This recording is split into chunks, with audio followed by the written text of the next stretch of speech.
Барлықтарыңа сәлем, сендермен бірге Эвеликс.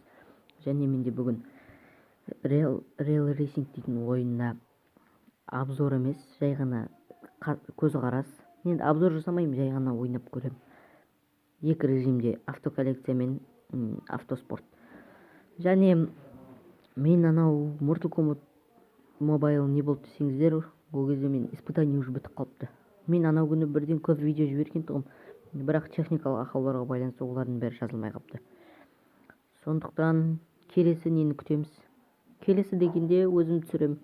Әзір менің онша көп уақытым болып жүрген жоқ. Сондықтан дәл қазір менің өте тез, жай ғана мен ойнаймын, яғни Real Racing дейтінді түсірем деген мағынада істеп отырмын. Сәттілік. Кеттік.